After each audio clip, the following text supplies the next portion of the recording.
have you here today on a beautifully cold and snowy Monday. I'm here, of course. My name is Anthony Schullo, covering the White Sox here for the Crosstown Baseball Show, joined by Anthony Romanelli, as always, our Cubs guy. Romanelli, how are you feeling today? Feel good. The snow is a little disappointing, but other than that, I feel pretty good. The only thing that kind of keeps me moderately okay with the snow is knowing that, hopefully it goes away soon and we're attending baseball games, though I'm well aware when I go to opening day, I will probably not be going in a t-shirt and shorts. I'm probably going to be in layers. Definitely going to be in layers. One thing I'm most proud of relating to our continued deep, thorough knowledge of all things baseball is that we are, where is it? Self-proclaimed experts. No one knows. Yep. No one knows better than us. And we know that. That's so funny you bring that up, because I'll tell you what, folks, before we hopped on here, we were talking about what we were going to talk about today. One of the first things that I brought up was kind of all these other kind of Cubs, White Sox communities, podcasters, bloggers. And I wanted to spend a minute kind of talking about why we're a little different here at the Crosstown Baseball Show, because we're relatively new. We're about 11 or 12 episodes into the shindig, a shindig that you should subscribe to on YouTube. But what I'll say here is we're different from those folks. I think anyone who's listening to us probably follows a bunch of those folks out there. And quite frankly, they are self-proclaimed experts. And we're not here in front of you trying to be experts, trying to think we know better about baseball than the front offices of the Cubs and the Sox. We're just two fans that really love following our teams and get really pumped about them, whether they're doing good or bad or ugly, anything in between. And we are doing this because we like talking about baseball, but we're just two Anthonys having a good time, really. So we're not going to be here as self-proclaimed experts thinking that everything we say here is the end-all, be-all. We're just having fun because we love the sport and we love our teams. So if you want people that are going to talk about stats and projections and blah, blah, blah, and think it's going to be the Holy Grail, maybe another show's for you. But if you just want random bullshit in baseball, that's what we're here. So, yeah. No, bullshit in baseball. Maybe we should change our name. Bullshit in baseball. I'm sure that will turn heads like nobody's business. Yes. Baseball and bullshit. Bullshit in baseball. Also, you would imagine the logo. Imagine the logo, or just call shirts and just have them make a bullshit in baseball shirt. That'd be awesome. We'll call Obvious Shirts once we get a partnership with them.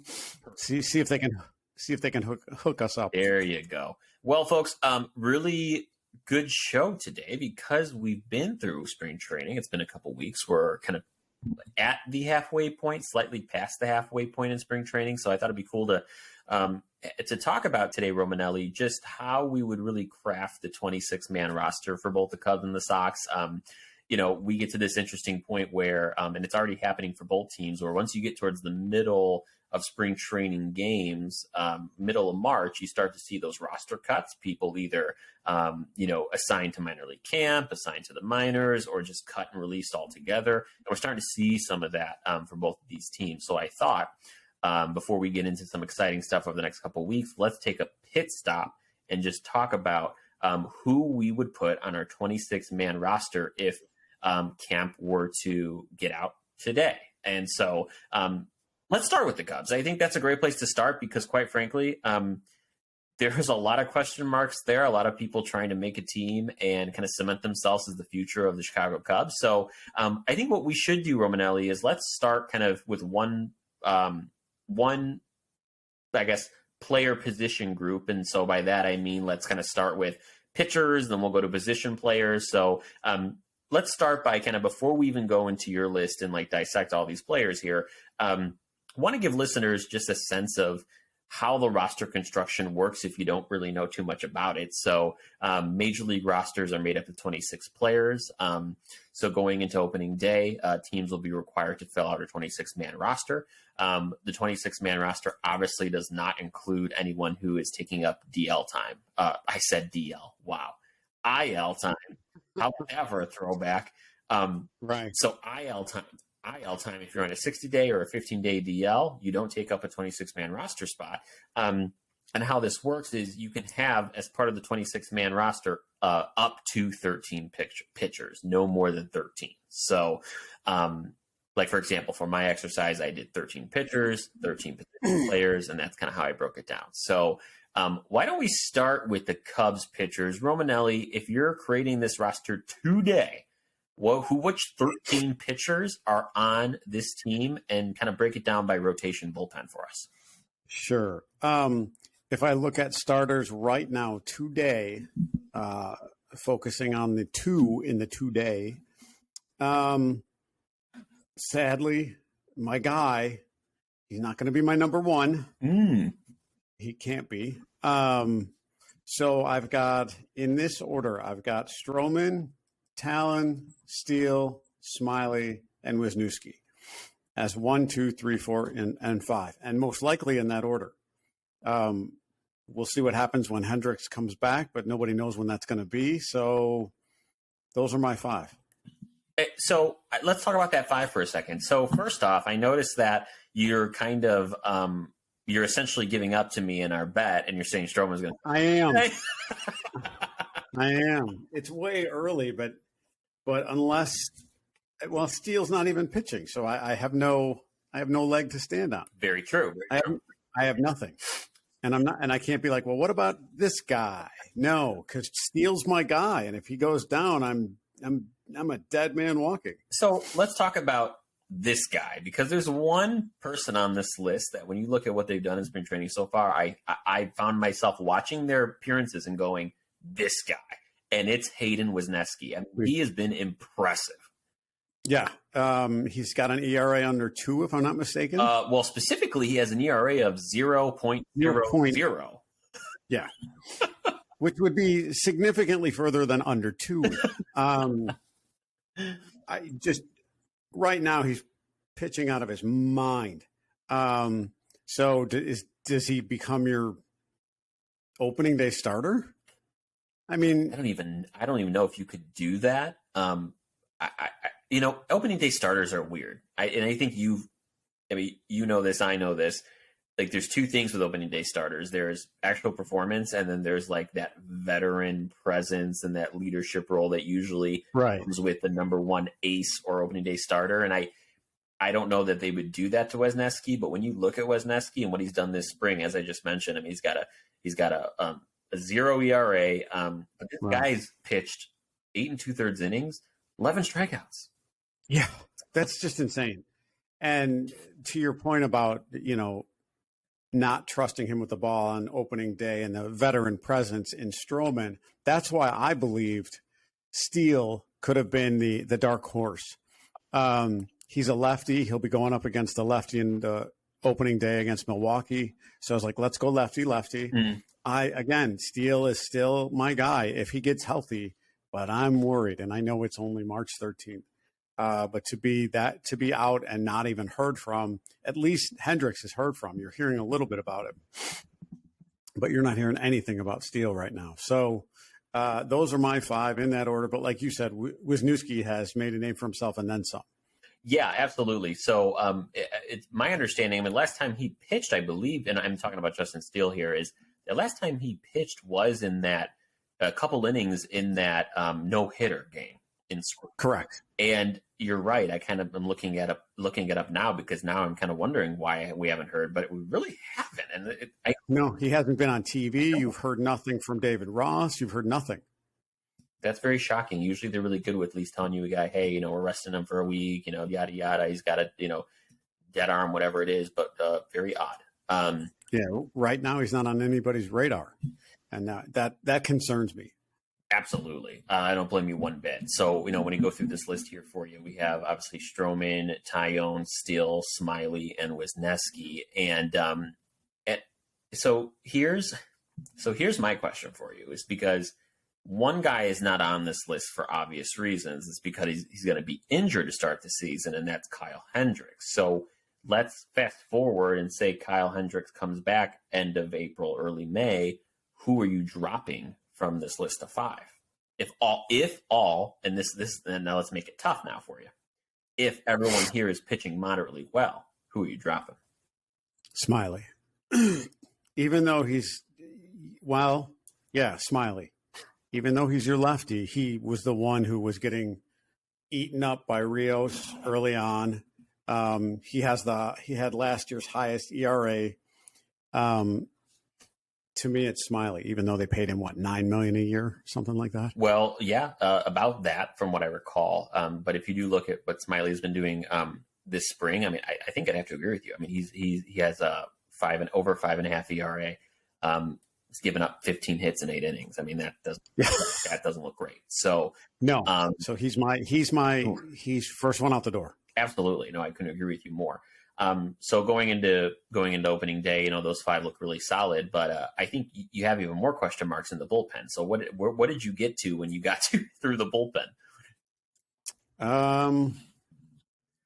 Well, let's see. We have Hughes, Fulmer, Boxberger. Boxberger, I think, is going to eat up a lot of innings. Mm-hmm. Keegan Thompson, Rowan Wick, Merriweather, maybe. Is Leiter still around? They did re-sign him to a minor league deal. Yeah, so Leiter. Let me see if Alzolay. I know Alzolay's down already. Right. Alzolay, Hughes, Fulmer, probably Boxberger, maybe Rodriguez, Thompson, Rowan Wick, Rucker, Merriweather, and Leiter. Yeah, so you did what I did. You went with 13 pitchers, which is great. I can confirm that, Leiter did sign a minor league deal, but right before spring training, he's actually clocked in really only 3 innings this spring. No runs, 3 hits over 3 innings, 2 strikeouts, but not really putting in much of a load this spring. When I look at that list, I mean, when you look at that list, what's your confidence level with that bullpen right now? You're so funny. I don't know that I have any. Alzolay is your vet, quote unquote veteran. I would say Thompson, maybe, even though his ERA last year was almost 4.4. I don't know. Boxberger, he's a big boy. Other than that, no one. I'm not scared of anybody in that bullpen. I'm not. No.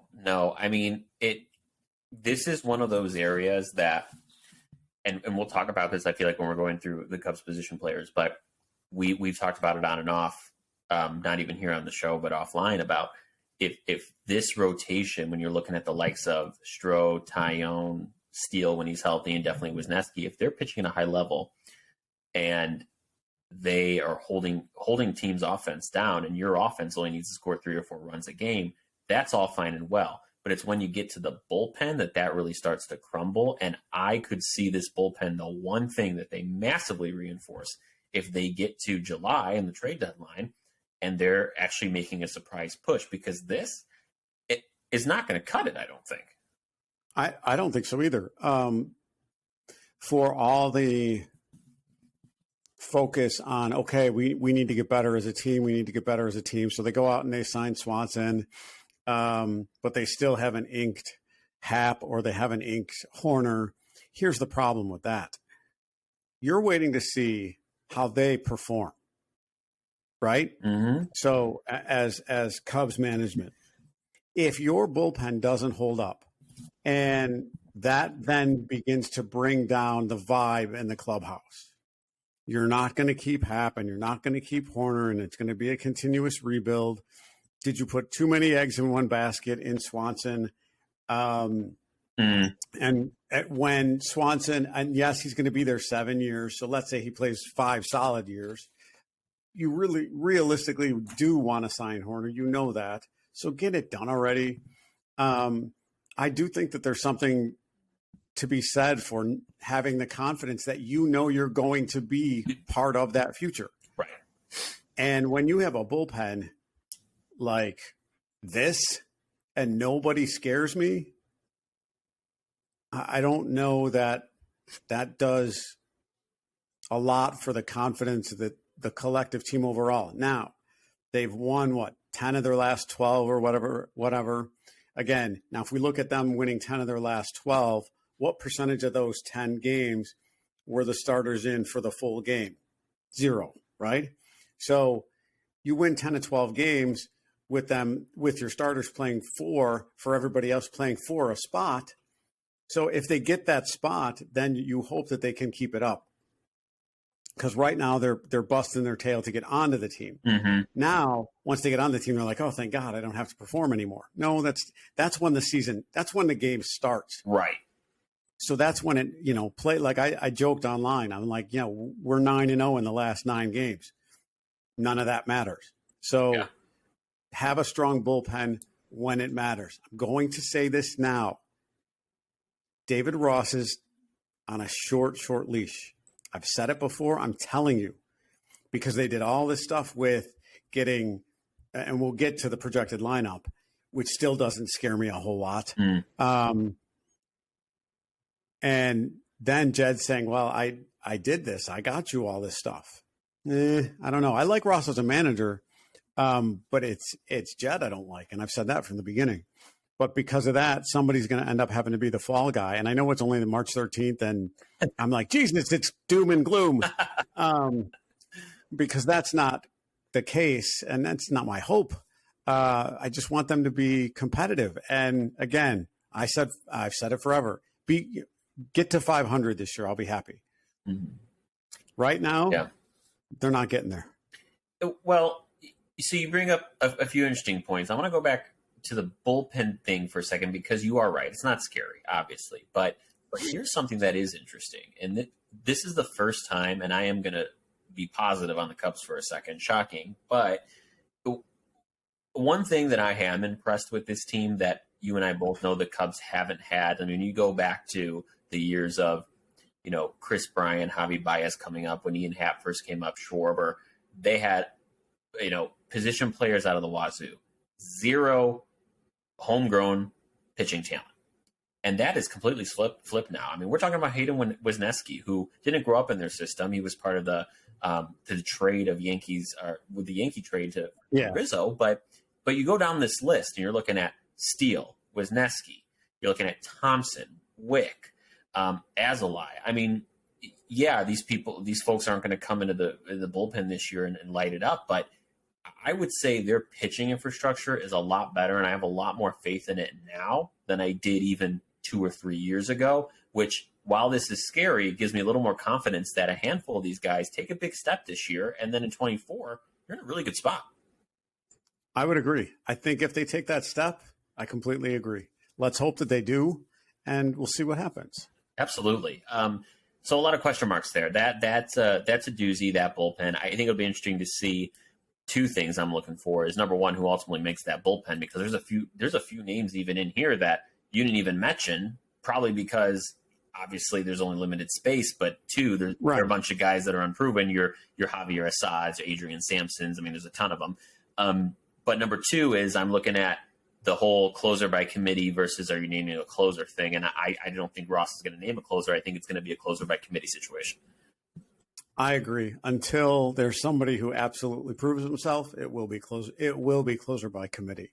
It's going to have to be. They don't have right now. To me, it's Alzolay. To me right now, he's your closer, if there is one. But like you said, it's going to be by committee.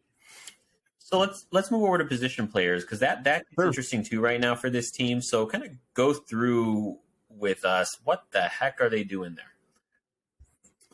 Well, every good sentence about the Cubs starts with "well" and a sigh. That's right. Great. Well, another new name for the show. Something just fell in my room. Something keeps falling in my room. My place is a disaster, I told you. Yeah. And stuff just keeps falling because it's all placed on top of each other. Do you have both cats? And both cats are right here. I don't know what it is. Do you have ghosts? You probably have ghosts. I may have ghosts. Ghosts of Cubs past. Who knows? If I'm looking at my projected lineup, my starting lineup, I think it's pretty expected. You've got Horner, Swanson, Happ, Mancini, Bellinger, Hosmer, Wisdom, Rios, and Barnhart. And probably in that order. Okay, so hold on one hot second. You already got me kind of asking questions in my brain. So all right, so Horner, I'm gonna guess. So Horner, you have it short or second. Swanson, you have it short. Happ, you have it left field. I'm assuming Mancini, you have in right. Mm-hmm. Belly's in center field. Hosmer's at first. Wisdom's at third, and Barnhart's at catcher. You're putting Rios as your DH. Yeah. Interesting. I'll bet that's what happens. Oh. I'm not betting another dinner, but I'll bet that's what happens. You're not going to lose 2 meals now. That's right. Not this early in the season. Okay, that's interesting. So that makes me wonder. So let's look. That's 9. 1, 2, 3, 4, 5, 6, 7, 8, 9. So you have 4 spots, and there's a lot to do with these extra 4 spots, these bench spots. What are you doing with them? Really good question. That's where it gets. Yeah, that's honestly a really good question. I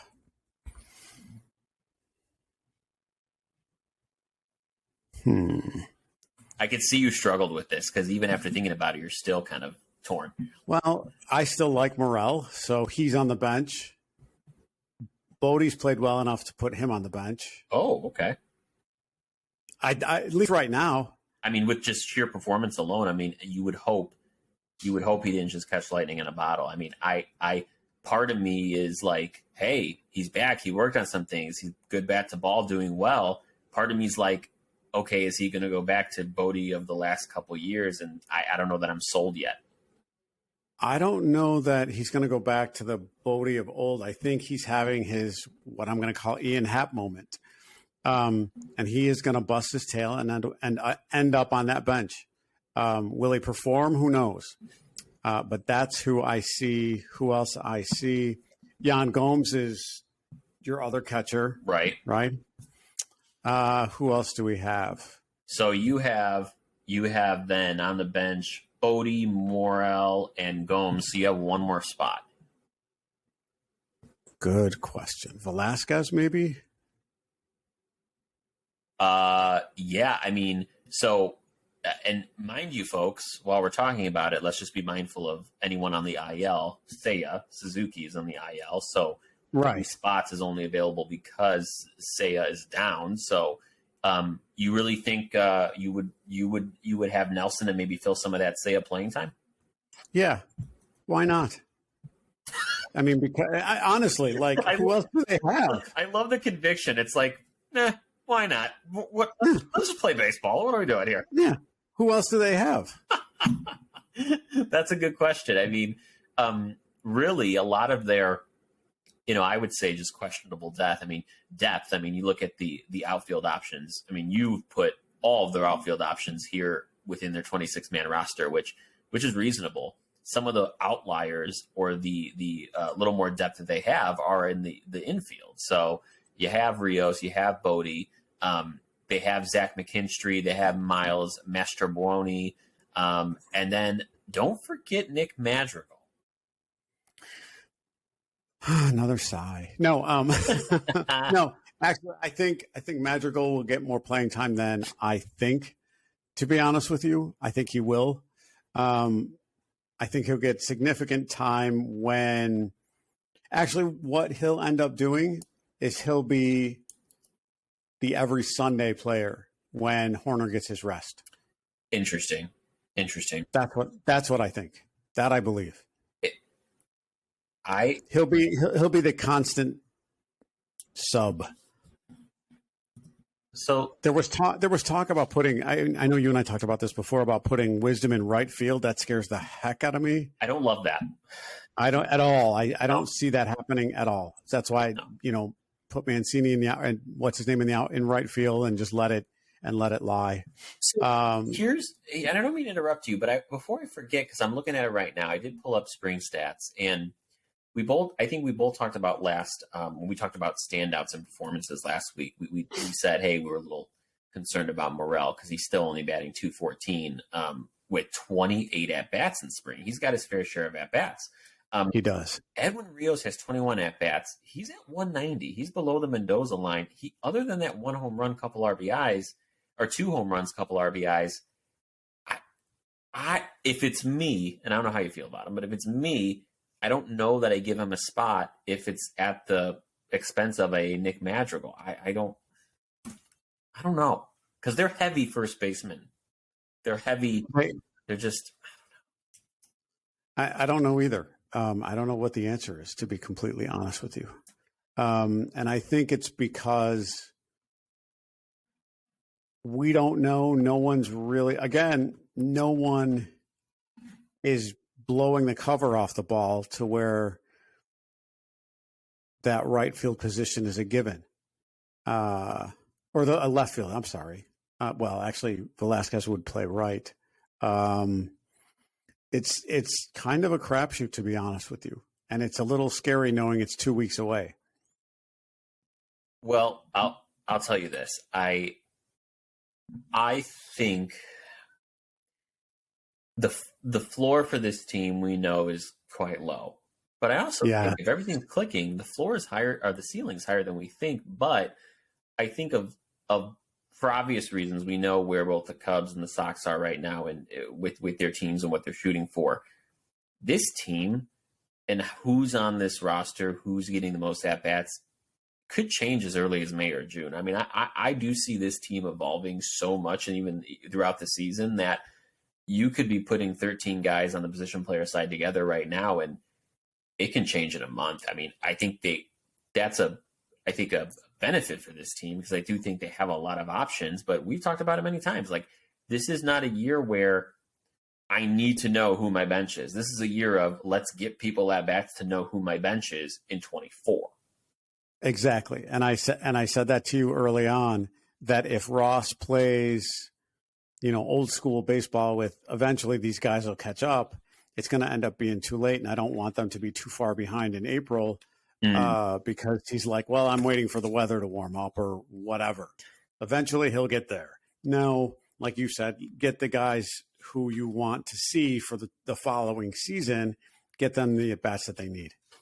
Absolutely. I look at, or you can just put Jake Slaughter on the team. Who the hell is Jake Slaughter? I'm looking at the stats for the spring training stats of the Cubs right now, and there's a gentleman named Jake Slaughter, and I have no idea who the hell that is. I don't either. This is where we're at with the Cubs right now. I used to be able to name every single guy on the goddamn 40-man roster in the minors. Now I forget it. I can't. No. Nope. I'm not even sure, to be honest with you, when the next cuts are. It differs by team. So, I mean, they could do cuts today. They can do cuts in 2 days. It really depends on kind of what the team wants to do and when. So, I do suspect here as we get towards, especially since we are, if I'm looking even at the calendar, my calendar's not even pulling up. So we are exactly 2 weeks and 17 days. Yeah, 2 weeks and 17. Yeah, 3 days, 17 days. So away from spring. So I would say that they're going to be wanting to make a good bulk of the cuts by the end of this week. So they have that would be my, yeah. So they have a full squad going into the week before opening day, but also mind you too, World Baseball Classic's going on right now. So they need players to just play spring training games before those World Baseball Classic guys get back. So yeah, we'll see. So this is the lineup that you're going with. So, I mean, it is what it is. I don't really know what to say. Like, there's not really any deep analysis here other than we just have to wait and see with this bunch. Yeah, you just have to wait and see. I really hope that Horner becomes the player that we think he's going to be. And if Hap continues on an upward trend, that's going to be huge. I do think Swanson is as solid as everyone believes. So that's good. If Bellinger has his bounce back year, that will help. That'll be huge. And then we'll see everything else. While I like the catching tandem and I'm fine with it and I understand it, I do understand it from a practical perspective. I hope they do well. I hope that the bullpen scares the hell out of me. Mm-hmm. It just does. Like who's this? I don't want to be doing that all year. Who is this? Yeah, enough of that last year. We got enough of that last year. Yeah. So I would like some consistency, but I want Ross to be pulling the strings on people early if they're not doing well. Yeah. And him managing like it's his last year. Right. Well, because if he has 3 seasons in a row under 500, I told you, then in 23, 24 or 24, 25, he's gone. I really hope that's not true because you would think, part of me thinks, like when he was hired, he was their guy. Like he was their, he was their dude. Yeah. And I still think he is. True. And I would hope because of that they let him be here when they're completely done building this team and don't give him that short lease, like you say. I hope that really is not true. Yeah, me too. I just don't know. Yeah. That's a good thing to consider through this year. At the end of the day, though, what they're really doing is just saving all this cap space. I'm thinking football because it's the football free agency right now. Right. Have all this payroll room to sign Shohei Ohtani this winter. So, yeah, that'd be nice. So, okay, pause. We're going to jump to the White Sox. My White Sox projected 26 in a second. Before we do that, and I know we're going to talk about this in the future, I'm sure, but if they get Shohei, because I want to talk about it, because Seiya Suzuki has openly said, like, hey, I'm going to recruit this guy. Right, they're already talking. What would be your reaction? Would you just, like, crap your pants? Like, can we, like, really?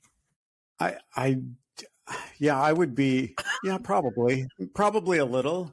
I think, I remember when I went to Boston on purpose to go see Mike Trout, and in that game against the Orioles, he made this ridiculous catch up against the wall, slammed himself up against the wall, comes up to the plate and hits a home run. I was like, yep, he's the real deal, as good as advertised, one of the best ever, blah, blah, blah. Yeah. Ohtani, that talent scares me for one reason. Chicago collectively as a city has this, dark cloud of never being able to come through, or once in a lifetime type thing. Like the Bulls were an anomaly. The Bulls were an anomaly with Jordan. Like, come on. Before Michael Jordan, I was fortunate enough to watch and know some of the Bulls players before Jordan, believe it or not. And the Hawks had a nice run, so that was huge. But just the cloud, especially over baseball. Like, I don't like if they get it, like, don't screw it up. If they get him, I would be too scared. I think most Cubs fans, even now, yes, they won the World Series, but they blew the team up. And now you're like, okay, if we get him, don't screw it up. Yeah. I'm more shocked. I'm more interested to see, Cubs or not, how much money this guy is going to make. And here's the way I like to frame it for people is, there's talk out there, he's going to be the first, $500 million baseball player, which is that going to happen? Absolutely. But think about it this way. You see all these big contracts, and we talked about them a lot, how, it's just a crazy amount of money for people under their age 40 season. These guys are making over 10, 11 years, 300, 350. That's for one player who's on one side of the ball, who's hitting and plays defense. So you're going to take someone who's an all-star MVP on the offensive side, pay him $300 million, and then what happens for a pitcher who also at a Cy Young level? You put those people together, that's two $300 million players. You can make an argument for $600 million right there if you're equating it to other players. Yeah, he'll end up either as a Dodger, because he'll stay on the West Coast. He'll end up as a Yankee, or he'll end up as a Cub. That's it. Or he'll end up as a Blue Jay. No, because he wants dual citizenship. No, would it be tri-citizenship? Sure. Yeah, I guess. But he could go to the Mets because Steve Cohen prints money. So, and that's true. That is true. Well, we'll also see with him printing money, we'll see if it slaps him in the face this year. Did he print too much money too quickly, and then ultimately it slaps him in the face and the Mets face plant? I'm very interested because, But you're right. Now he wants to compete with the Yankees. He does, and you're spending that much on a team. And here's the deal: like we all know, spending money doesn't always equate to championships, but if he's spending, it equates to competitiveness. It does. But here's the deal: is he's competitive or trying to be competitive in a division with the Braves, with the Phillies. Like it is more of a chance that he doesn't win that division spending all that money just because of the other teams in that division. Agreed. So, like, if I'm Ohtani, I want to go where I have the best chance to win. Now, I know every year the Yankees have a chance to win. The Cubs don't have a chance to win. Even if he makes the team next year, are they built to win next year? Or makes the team, ends up with the team? If he ends up, are the Cubs built to win? No. Are the Phillies built to win? Yeah. Are the Mets built to win? Yeah. Are the Dodgers built to win? Yeah.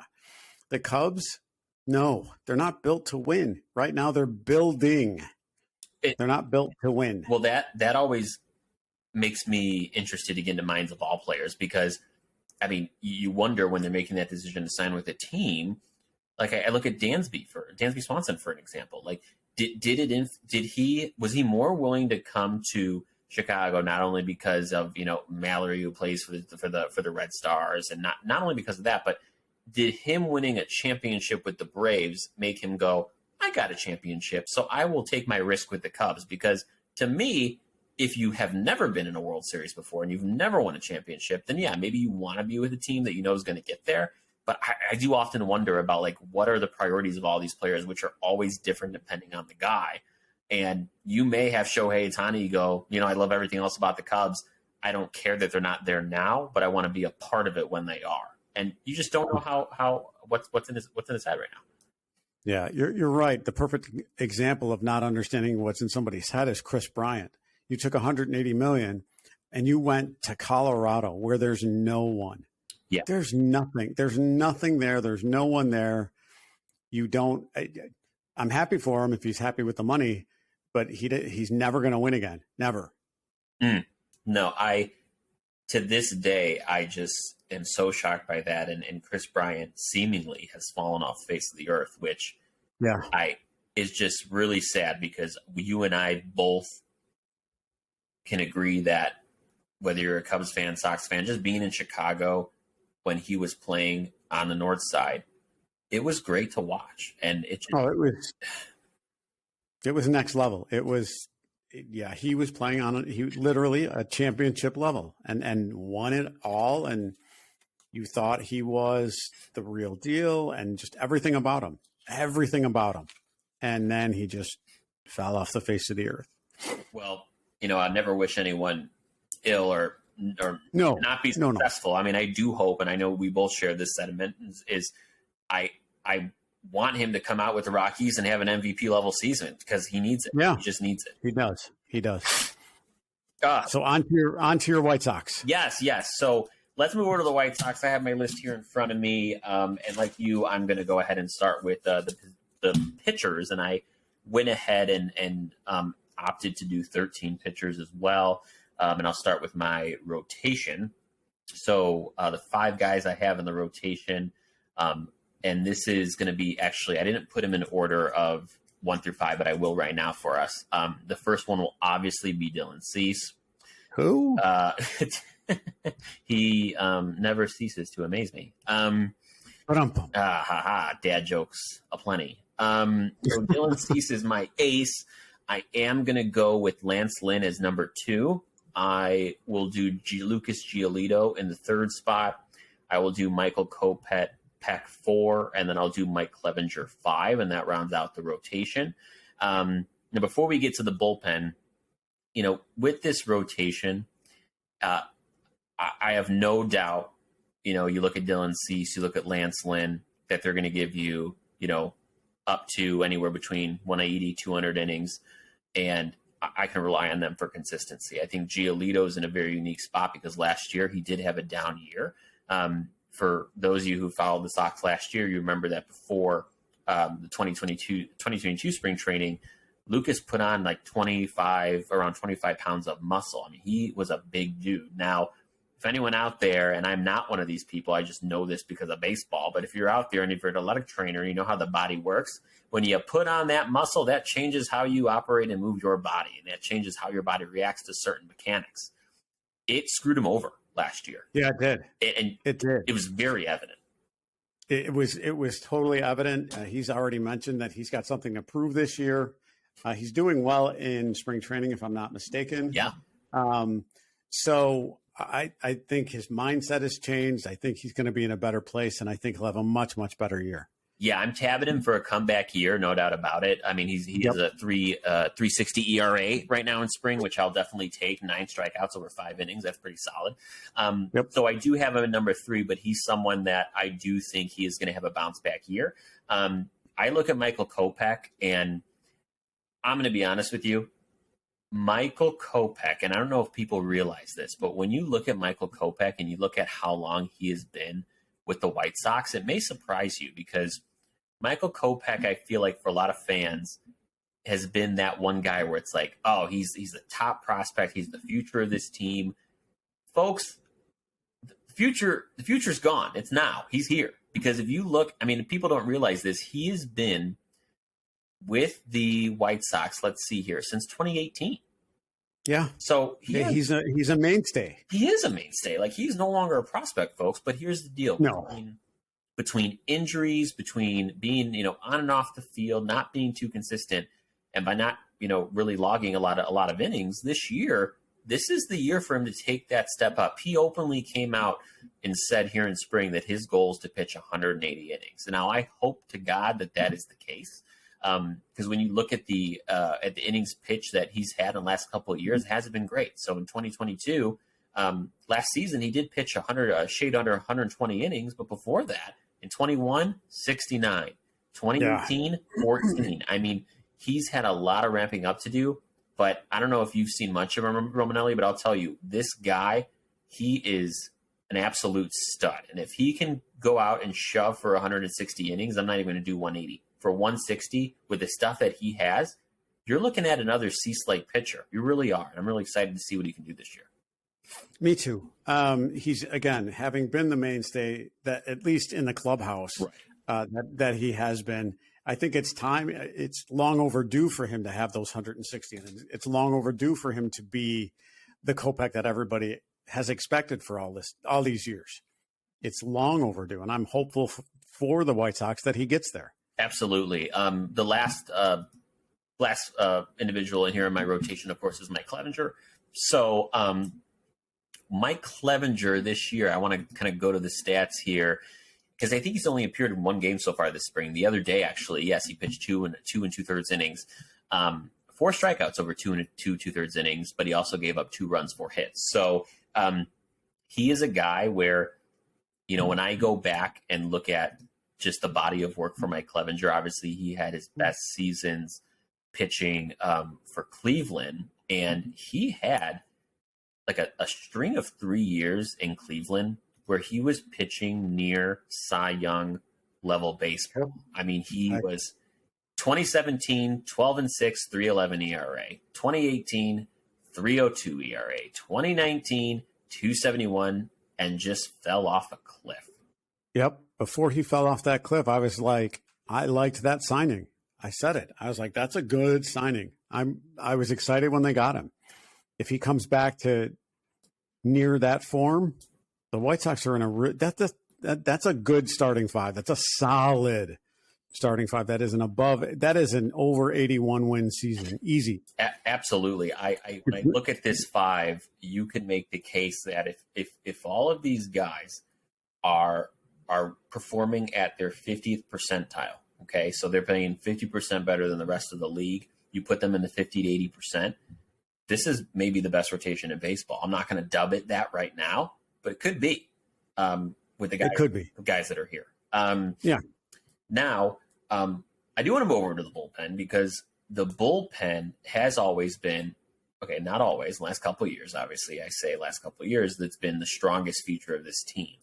And so in the bullpen, before we even get through that list, a couple little notes. So obviously Liam Hendriks going to be starting the season in the DL because of the non-Hodgkin's lymphoma. I keep saying DL. Damn it. IL. And then Garrett Crochet, who is recovering from Tommy John surgery, he's also going to start on the IL.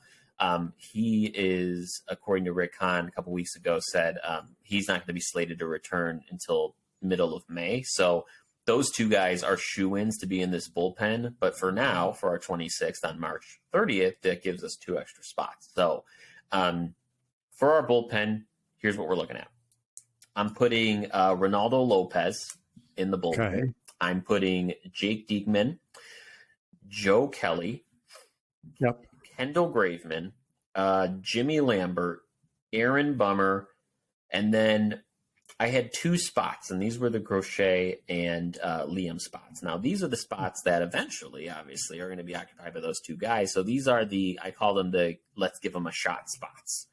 And so the let's give them a shot spots are going to Franklin German, or Franklin German, excuse me. So Franklin German is one of those guys, when you look at what he's done in spring so far, it's actually been very impressive. I mean, he has a killer fastball. He is someone who's just electric when you see him on the mound this spring. I mean, he is so far after 6 innings pitched, he has a 0 ERA and has struck out 7 over 6 innings, only giving up 3 hits. So he's looking really good. I would like to give him a shot. Another person I'm going to give a shot to is someone who, because of roster reasons, the Sox are kind of have their hands tied, and that's Nick Avila. Avila was a Rule 5 draft pick from the Giants. Now, how that works, folks, is if you select someone in the Rule 5 draft during the winter meetings, you have to hang on to them, and they must be on your 26-man roster on opening day. If they are not, you give them back to that team. So I do think because of that, they will try Nick Avila there in that rotation, at least in the interim, before Crochet and or Liam comes back. But I'll say this. I'm certainly feeling a lot better about that bullpen over the Cubs bullpen by quite a large margin. There's a good mixture of margin. And by a large margin, there's still, that good mix in that bullpen of veterans to younger guys. I'm particularly interested to see kind of what they do with that closer role until Liam comes back. Yeah. I think the White Sox should feel very confident.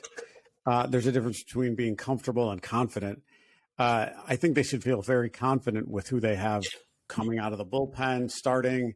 I think they're in much, much better shape than the Cubs. It's not even close. I see no reason why they can't compete and honestly win the AL Central. Yeah, that's very interesting. And I don't want to get obviously too into it because next week we're going to talk about season predictions. But I do think, and I'll keep it short and sweet on this. When you bring that up, I just go back to what my thought has been all winter, and that is with this team, and we'll get to the position players in a second. They went 81 and 81, playing subpar baseball. The only unit that was doing well was their starting pitchers, and no one could stay on the field all season. So, just to give everyone a context. If you win just 10 more games, you're at 91 wins, folks. That's just basic math. I mean, that just blows my mind. If you had your big boppers in this lineup that we're going to talk about shortly playing 140 games, that 81 wins turns to 91, potentially 93, 95, and we're having a whole different conversation. And it's just it's crazy. Then it's playoffs. Crazy to me. Then we're talking playoffs.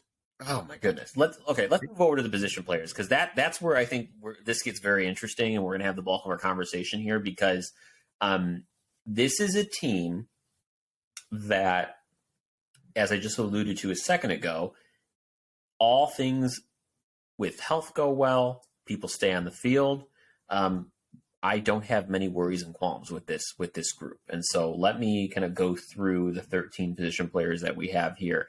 For the catchers, obviously Yasmani Grandal is going to go ahead and start every day there with Zebi Zavala with the backup catcher. He's been on this team for a couple of years now and is proved impressive defensively. Nothing to write home about with the hitting, but he has his moments. First base, Andrew Vaughn. Now, very interested to see kind of what happens with Andrew Vaughn. I mean, I'm going to be honest with you. Obviously, like you, Romanelli, I followed the Cubs for many years, seen this White Sox team over the last 5 or 6 years or so, really following them intently. There's not many players that I've been as excited about as Andrew Vaughn. I mean, he is as pure of a hitter as you're going to get right now as a young guy. And last year, folks, I mean, you got to remember, Andrew Vaughn spent all of his time in the outfield. And you want to know how much Andrew Vaughn played the outfield before he was in the majors? Zero. So Zero.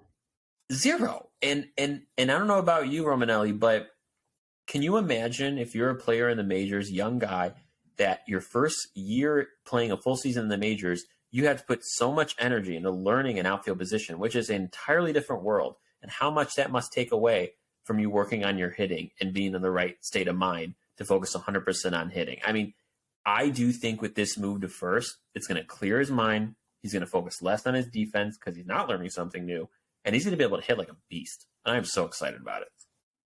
I am too. I think you're right. I think the idea that he'll be settled into a position takes a lot of pressure off of him instantly. And it'll allow him to focus on what he needs to. And that's getting on base. You get on base, you score more runs. Absolutely. Ball go far, team go far. Yeah. So let's go through this list because I got excited and stopped at Andrew Vaughn, obviously. All right. So at second base, we have Elvis Andrus. Yohan Moncada is going to be at third. Obviously, Tim Anderson is going to be at short.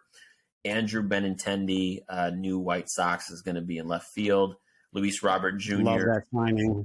Oh, I do too. I'm so excited to see him. I want to come back to him in a second here. Luis Robert Jr. obviously is in center. Eloy Jimenez is going to be the DH most of the time. I am giving a roster spot to Oscar Colas because he is killing it in spring training. He is killing it. I cannot wait, Romanelli, to see this guy in a Sox uniform on opening day. I mean, if you look at his stats right now, he is still batting .400. He over 30 at-bats, 12 hits, 2 homers, 3 RBIs. He's slugging .633. His OPS is over 1,000. Again, it's spring training. Let's calm down. But at the end of the day, when you look at how he approaches his at-bats and the type of contact he's making, I'm so impressed. Yeah, impressed is an understatement. And it is. And you can't say surprised because he's new, but it's next level. He's ready. He's ready, and he's going to make a name for himself, and people are going to have to learn how to pitch to him in a hurry, or he's going to clobber the entire American League. Absolutely. And I think why I really like him in that spot is, you know, you look at the White Sox, what they did in 2022, and they were easily the bottom 3 in defense in the whole league. And a lot of that is because Andrew Vaughn was playing in the outfield. Gavin Sheets played a lot in right field, and we'll get to him in a second. He's not great defensively. And so Oscar Colas, for as big of a dude as he is, and for as great as he is with the bat, he's also an above-average outfielder who in the minors played most of his games in center. If you can play games in center and be well in the field, you can handle right no problem. So instant upgrade defensively, which is sorely needed on that team. Yep. I actually, watching him hit, all I could think of was, and I tend to, this seems to be one of my MOs, is like he's Jose Abreu 2.0. He's gigantic. He crushes the ball. People fear pitching to him. He's a lot like Abreu. That's a really solid comparison. And I will even say there's a couple things that the Sox haven't had in a while is they haven't had a kind of a solid all-around hitter that bats left-handed. They just haven't in some time. Number one. Number two is he is very comparable to Jose Abreu. The only thing I'll say is he has more power than Jose Abreu ever did, and which is insane to think about. Like, think about Jose Abreu is one of those guys. When he's been playing on the Sox, he played on the Sox for 9 seasons, and the majority of those seasons he's close to 300, 30 homers, 100 RBIs. He got more than 100 RBIs. I mean, bank it every year. But once Colas starts getting into his rhythm here, and he has a couple seasons under his belt, and he gets comfortable, imagine a guy hitting 300, 40 bombs, 35 to 40 bombs, 110, 120 RBIs. That's what we're looking at as the ceiling for Colas, and that just gets me warm and fuzzy inside. I'm very excited about it. Oh my God! And again, as a rookie, he's going to he is. You had mentioned this, I think, off air about him being Rookie of the Year. If he keeps it up, I'm telling you, he's the real deal. He is. I don't know where they found him, but holy hell! That is one of my predictions for next week. So, spoiler alert. Sorry, Oscar Colas, Rookie of the Year, folks. So let's go through then the bench, because obviously Oscar Colas is in right field for me. I do have Eloy Jimenez on there, but as primarily the DH. No doubt he's going to spend some time in left and right to spell time for Colas and Benintendi. Yep. The bench, I really struggled with this because there are a lot of competing factors right now with who the Sox are paying, the type of players they need on the bench, and I struggled. The only person that I know I wanted on the bench without the shadow of a doubt was Hanser Alberto. Okay. Now, fun fact, Hanser Alberto is a non-roster invitee. And you're probably like, well, Anthony, why would you want him on the roster if he's a non-roster invitee? Everything I'm hearing about this guy from those who actually report on the team, hearing him speak, hearing him on podcasts, certainly his offensive numbers, I mean, this spring have been impressive. So if we go to just that alone, where is he at? I lost him already. He's batting .471, 17 at bats. It's just nuts to me. His offensive production's been solid. I mean, you're not getting him for his bat, so any of that's a plus. Solid defensively. Plays second, plays third base, has some games in the outfield in 2022. He's versatile. But more often than not, we hear about him being an awesome clubhouse guy. And I can't stress enough how much they need really strong clubhouse guys this year when you consider all that happened last year. And just the clubhouse. I mean, the life in that clubhouse was just sucked dry last year. And it was awful. It was awful. And don't get me wrong. I do think Pedro Grifol and his staff have already set a new tone. We're hearing out of camp how things are ran, how the expectations are high, all of that. People are held accountable. But they can only do so much. You need guys on the team to be leaders of men and their peers to be leaders. And Hanser Alberto is one of those guys. That's great to hear. Grifol's got a nice start for his rookie campaign with the White Sox. I know it's not his first year, but as a new manager for the White Sox, he's got a great group. The expectations on the South Side should be high. I think you have every reason for it to be high. I think Colas is a huge find. And if Cease and Giolito and Lynn give you the 160 to 180, 180 to 200, they're, again, I think they win the Central. Absolutely. Just to round out the bench, folks, I did have Gavin Sheets here, left-handed power hitter who can spend time in right field or in the backup to Vaughn at first base. And then my page literally says, and you'll appreciate this from his Cincinnati Reds days in the Central, my sheet literally says Billy Hamilton / Leury Garcia. If you go to the ballpark, guaranteed rate this season, and you were to walk in and ask 10 random fans, who on this team are you most annoyed by that should not be on this team anymore? 8 out of 10 fans will probably say Leury Garcia, okay?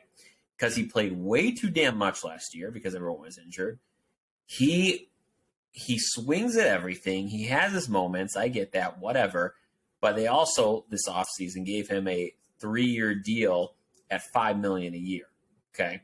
So he's one of those guys that they paid him, and I think because they paid him, they may keep him on this squad. Now, the good thing about Leury, and I don't want to shit on the guy, but the good thing about Leury is he is the most versatile person on this team. He has played every defensive position. I mean, you got to, for at least that reason, have that guy on the field. And I think that kind of pays itself off in spades as long as he's not costing your team wins. Yeah. Yeah, he's not going to hurt anybody. He's a solid utility guy. I think you're fine. But I love Billy Hamilton. I just love he's my kind of dude. Like, first off, the guy's an absolute nut ball. Like, he is nuts. Ball, and the team just loves the shit out of him. And I think that, again, like Hanser Alberto, is worth its weight in gold. Having said that, if you go and you look at the more recent World Series teams, okay, and this is not even just recent, this has been the last couple decades, there's always that guy on the team in the playoff run where you need someone to come in as a pinch runner late in the game because the margins matter and every foot matters. Yeah. You have Billy Hamilton pitching, going ahead and pinch running at first, stealing a base, scoring home on a pop fly. These are the things that are the difference makers, and that's why I want someone like that on my team. Yeah, no, I agree. I'll take the nuts for the runs. Don't say that with no context, folks. Yeah, that's right. That's going to end up, that'll end up alone on the internet, and I'm going to get in all sorts of trouble. Yeah, get in all sorts of trouble. So here's what I'll say to wrap up the White Sox talk here is, I think, and you said it before, Romanelli, this is a team that, and I'll dive into it more next week when we talk about our predictions, but I'm really high on this team right now. I think they did the right thing hiring Griffel and the staff. I think they're the right people in the right roles. And I do think that there are folks on this team that are going to take that step forward, whether it's Lucas Giolito on the pitching side, whether it's Moncada, Grandal staying healthy. The way I see it is and this is maybe a piss poor way to look at it, but it's just the truth. It can't be worse because there's no way these guys can play less games. Like, the odds would be staggering. If these guys book 140 to 150 games this year, you're looking at a 95 win team. I really believe that. Yeah, I believe wholeheartedly they win 90. And if they get on any sort of a run, the 95 is easily feasible. If everything clicks like it should, and I mean should, not might, but if it clicks like it should, yeah, that 95 is legitimate. It really is.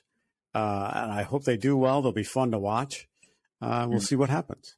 Absolutely. Two teams that are in two different modes right now. Going in two different directions.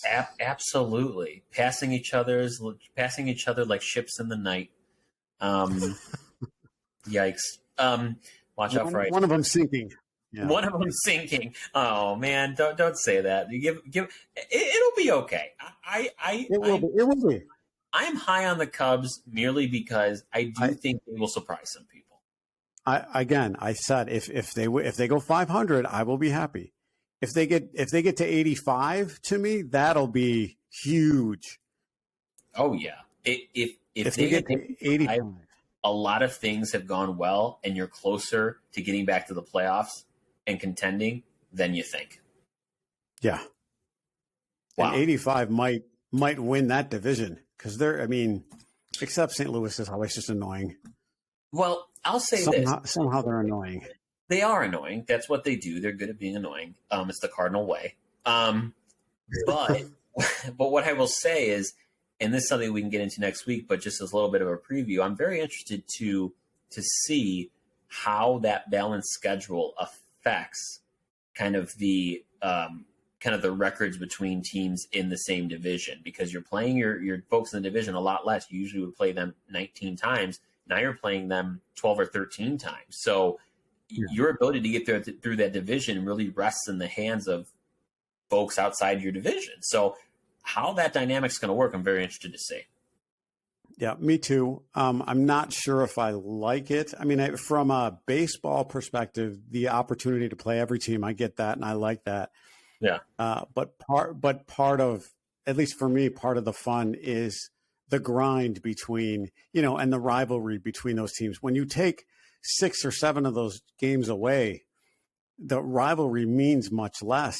And I don't know, to me, baseball is still, I believe the Cubs and Cardinals are the oldest rivalry in all of baseball. And if that's the case, I mean, that doesn't change it, but I like the idea of the rivalry. And it's hard to have a rivalry when you're only playing them 10 times. Yeah. As opposed to 19. Again, that's more the old school. That's more the old school, like, get off my lawn kind of mindset. But they're still on your lawn just 7 less times. Yeah, that's right. Yeah. All good. But yeah. Oh man. Good stuff.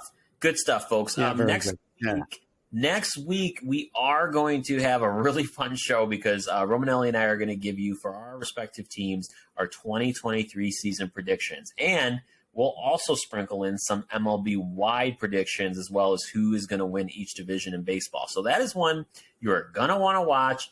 Please, please, please actually watch it on YouTube. Subscribe to us on YouTube. Where's the fancy sign? There it is in all of its glory. I hope one day to frame that when we are 5 years into this and we can say that'd be awesome. That would be awesome. And remember, we're self-proclaimed experts.